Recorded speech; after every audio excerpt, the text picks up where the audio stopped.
Reading of the Hema statement in different dialects.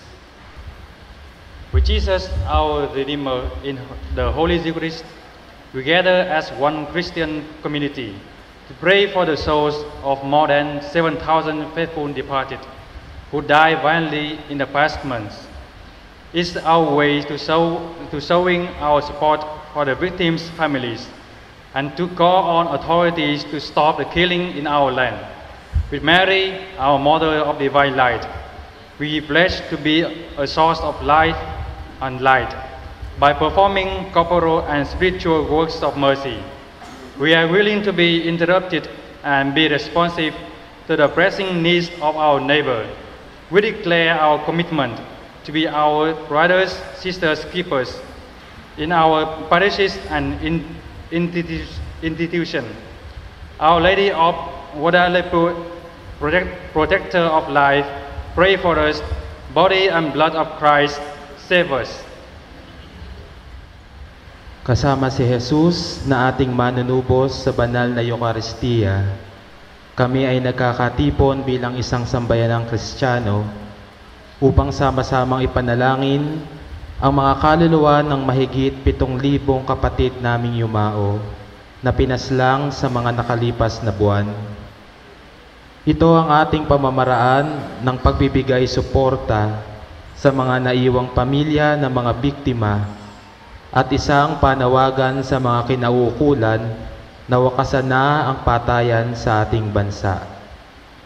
Kaisa ni Maria, ang ating ina ng liwanag, kami ay nangangakong maging bukal ng liwanag at buhay sa pamamagitan ng paggawa ng pangkatawan at pang-espiritual na gawain ng awa.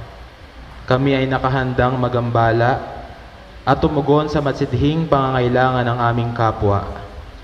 Ipinahayag namin ang aming pangako na maging tagapag-ingat ng aming mga kapatid sa aming mga parokya at institusyong kinabibilangan. Ina ng Guadalupe, tagapagtanggol ng buhay, ipanalangin mo kami. Katawan at dugo ni Kristo, iligtas mo kami. Inubanan ni Jesucristo ang atong manunubos, dininiini banal na Eucharistia. Nagkatapo kami isip usa ka Kristiyanong katilingban, nagampo para sa mga kalag na mikaba sa 7,000 nga mihalinang magtutuo, na marahasong pagpatay sa bilabayng bulan. Among gisaad na kami mamahimong tinubdan sa kahayag o kinabuhi, pinaagi sa pag-alagad o korporal o spirituhanon nga buhat sa kaluoy. Kita andam nga mubalda o musanong ngadto sa dinaliang mga panginahanglan sa atong mga igsuon. Kita na mahayag sa atong pagsalig, isip magbalantay sa atong mga igsuon, sa among mga parokya o institusyon. Birhen sa Guadalupe, tigpanalipod sa kinabuhi, iampo mo kami. Lawas og dugo ni Kristo, luwasa kami.